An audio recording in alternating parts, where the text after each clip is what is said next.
আসসালামু আলাইকুম প্রিয় দর্শক। বঙ্গবীর কাদের সিদ্দিকী বীর মুক্তিযোদ্ধা এবং উনি কৃষক শ্রমিক জনতা লীগের প্রতিষ্ঠাতা সভাপতি। তিনি বলেছেন যে শিগগিরই আওয়ামী লীগ তার পজিশনে ফিরবে। এই বক্তব্যটা নিয়ে বেশ আলোচনা হচ্ছে। আমি নিজেও এটা নিয়ে একটু কথা বলতে চাই। এই বঙ্গবীর কাদের সিদ্দিকী সম্পর্কে আপনারা সবাই জানেন, ওনাকে নতুন করে পরিচয় করে দেওয়ার কিছু নেই। ওনার মুক্তিযুদ্ধে যে বিশাল অবদান, সেই অবদানও অতুলনীয় অবদান ওনার। কিন্তু তারপর আমরা দেখেছি যে উনি একসময় আওয়ামী লীগ করতেন, আওয়ামী লীগের এমপিও হয়েছিলেন, তারপর উনি আওয়ামী লীগ ত্যাগ করেছেন। তার বিভিন্ন সময় আমরা শুনেছি যে উনি আবার আওয়ামী লীগে ব্যাক করতে পারেন, করার চেষ্টাও দু একবার করেছিলেন কিনা জানি না, তো শোনা গিয়েছিল উনি চেষ্টা করেছিলেন। শেষ পর্যন্ত আওয়ামী লীগে ওনার আর ফেরা হয়নি। শেখ হাসিনার সঙ্গে ওনার বিরোধ ছিল, আবার শেখ হাসিনাকে উনি তার বোন হিসেবেও মানতেন এবং ডাকতেন। এক বিচিত্র চরিত্র ওনার। তবে ওনার পার্সোনালিটি এটা শ্রদ্ধা করার মতো, এবং সবসময় উনি কথা বলতে যে কারোকে সমীহ করে কথা বলেন এমনটা আমার কখনো মনে হয়নি। যেটা উনি ভালো বুঝেন সেটাই বলেন এবং বেশ দৃঢ়তার সঙ্গেই বলেন। ওনার মাঝে কিছু কর্মকাণ্ড নিয়ে আমার নিজের মনে খুব দুঃখ ছিল। সেটা হলো উনি মাঝখানে জামাত সংশ্লিষ্টতার অভিযোগ ওনার বিরুদ্ধে উঠেছিল। উনি জামাতের পত্রিকায় লিখতেন, উনি জামাতের টেলিভিশনে অনুষ্ঠান উপস্থাপনা করতেন, এগুলো নিয়ে বেশ বিতর্ক হয়েছিল। এবং অনেকে এমনও বলেছিলেন যে এইগুলি করার পেছনে নাকি ওনার বেশ নগদ প্রাপ্তির কিছু ব্যাপার স্যাপার কাজ করেছিল। যাক, সেগুলি এক কথা, অত দীর্ঘ আলোচনায় যাচ্ছি না। কিন্তু আমি যে কথাটা বলতে চাচ্ছি যে ওনার যে পার্সোনালিটি, সেটা হলো যে উনি যেটা ভালো মনে করেন সেটা নির্দ্বিধায় এবং দৃঢ়তার সঙ্গে উচ্চারণ করার একটা সৎ সাহস ওনার আমি সবসময় দেখেছি। সেই কাদের সিদ্দিকী বলেছেন, কালের কণ্ঠের একটা অনলাইন টক শো আছে, সেই টক শোতে যে উনি এ কথাগুলি বলেছেন। উনি কি বলেছেন সেটা আমি আপনাদেরকে একটু ওনার কথা থেকে পড়ে শোনাই। উনি বলেছেন, আল্লাহকে হাজির নাজির জেনে বলে যাচ্ছি, আগামী কয়েকদিনে কয়েক মাসে আওয়ামী লীগ তার পজিশনে যাবে। কিন্তু শেখ হাসিনার নেতৃত্বে আওয়ামী লীগ যা করে গদিচ্যুত হয়েছে, তা যদি করে আওয়ামী লীগ আবার ডুববে। ওনার এই যে কথাটা, এই কথার মধ্যে কিন্তু একটু অস্পষ্টতা আছে। অস্পষ্টতা এই কারণে, উনি বলছেন, প্রথমে বলছেন কয়েক দিনে, তারপরে বলছেন যে কয়েক মাসে, তারপর বলছেন আওয়ামী লীগ তার পজিশনে যাবে। এই যে পজিশনে যাবে, এই কথার অর্থ কি? আওয়ামী লীগ সর্বশেষ যে পজিশনে ছিল সেই পজিশনে যাবে? এটা কিন্তু ক্লিয়ার না। আওয়ামী লীগ সবশেষ কোথায় ছিল? আওয়ামী লীগ সবশেষ সরকারে ছিল। তো আওয়ামী লীগ কি সরকারে যাবে? এবং সেটা কয়েক দিনে অথবা কয়েক মাসে যাবে? আমি ওনার সঙ্গে একমত না। এটা আওয়ামী লীগ কয়েক দিনে বা কয়েক মাসে তার পজিশনে যাবে না। সেই যাওয়ার মতো কোনো বাস্তবতা আমি দেখতে পাচ্ছি না।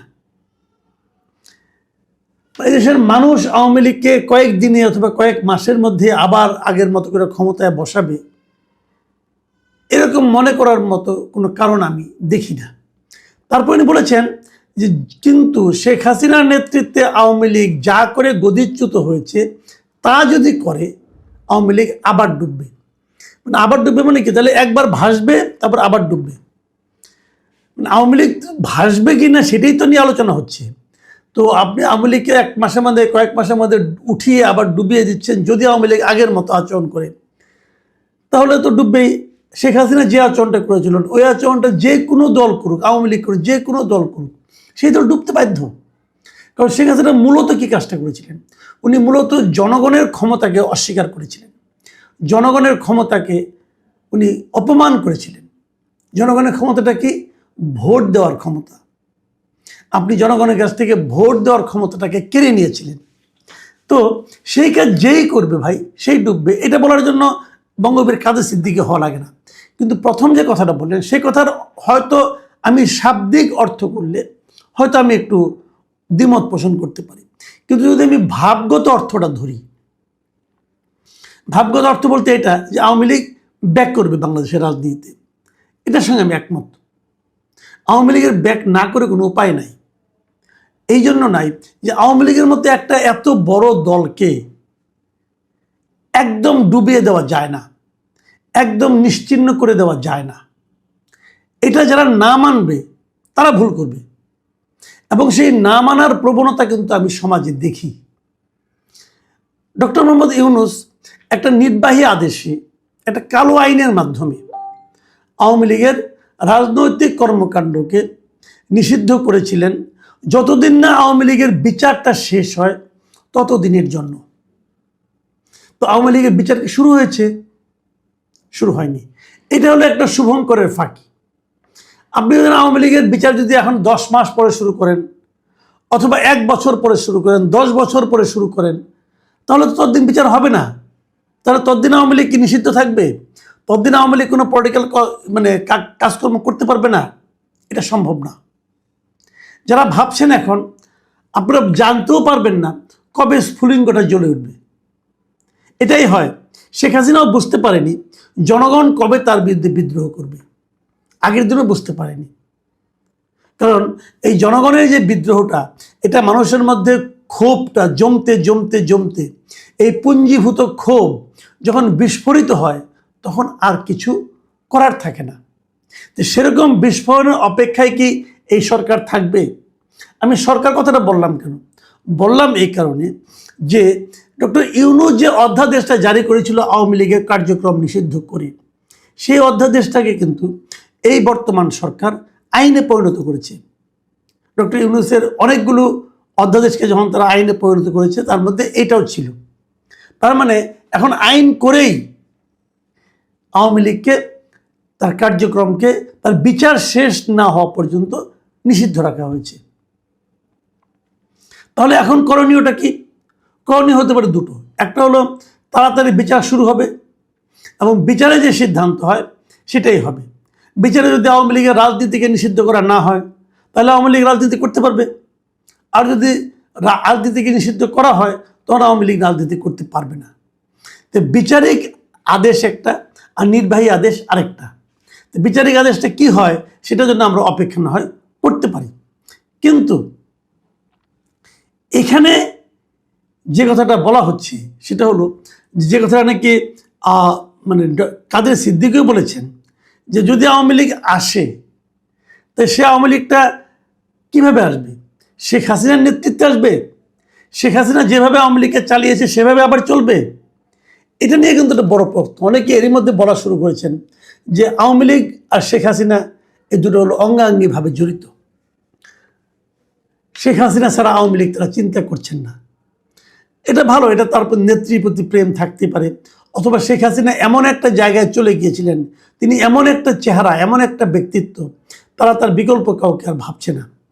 এটাও তাদের চিন্তা, নেতৃবৃন্দের প্রতি কর্মী সমর্থকদের যে আস্থা বিশ্বাস, হয়তো সে কারণে। কিন্তু প্রশ্ন হলো, যদি শেখ হাসিনা আসেন, তাহলে ওনার যে কৃতকর্ম, তার জন্য কি ওনাকে বিচারের সম্মুখীন হতে হবে না? এই জায়গাটাতে আমার প্রশ্ন। শেখ হাসিনা যদি আসেন, তাকে অবশ্যই তার বিচার করার দরকার হবে, কারণ ওনার বিরুদ্ধে অভিযোগ আছে।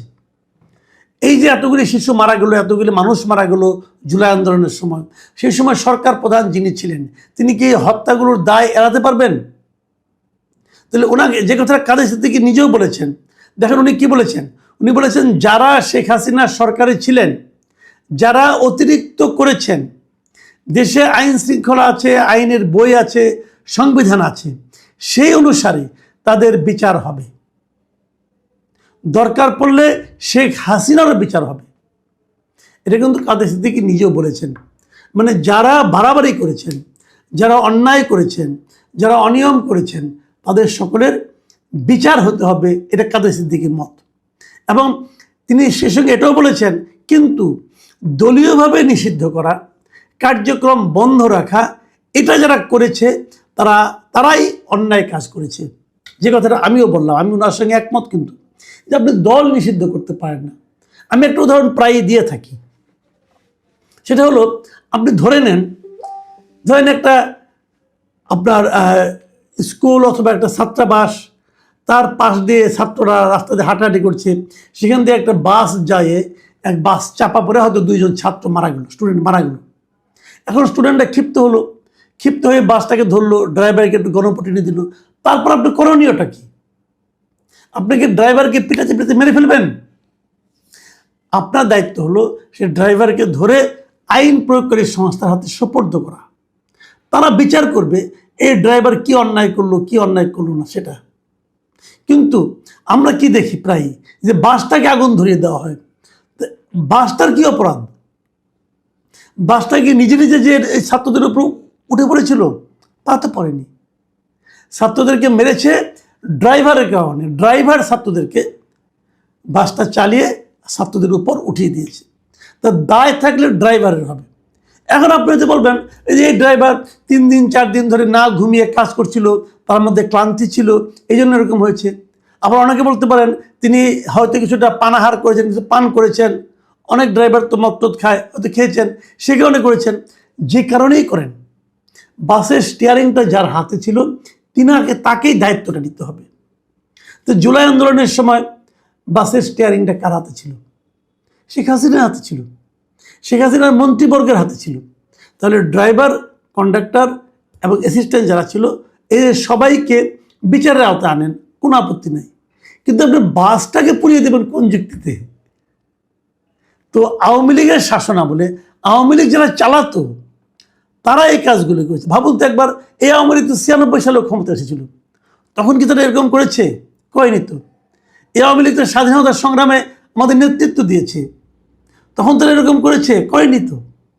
কাজেই এই আওয়ামী লীগ যখন এই দুঃশাসনগুলি চলেছে, তখন এই আওয়ামী লীগের নেতৃত্বে যারা ছিল এটা তাদের দোষ, তাদের ভুল, তাদের অপরাধ। আপনারা তাদের বিচার করেন। পুরো দলটাকে তো আপনি এভাবে বন্ধ করে দিতে পারেন না।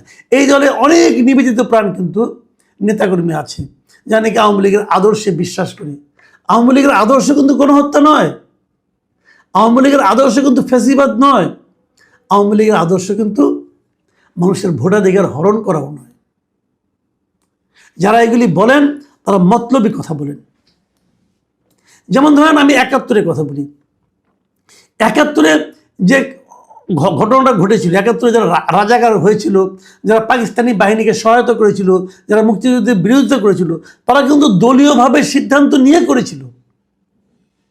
এই 2024-এ কিন্তু দলীয়ভাবে সিদ্ধান্ত নিয়ে হয়নি, বিষয়টা হয়েছে সরকারিভাবে। মানে যারা সরকারি ছিল তারা করেছে কাজটা। এই জিনিসগুলো মাথায় রাখতে হবে। বঙ্গবীর কাদের সিদ্দিকী তার এই অনুষ্ঠানে বিএনপিকেও কিছু পরামর্শ দিয়েছেন, এবং সেই পরামর্শগুলো আমি মনে করি বিএনপির যদি শোনেন তাহলে বিএনপির লস হবে না।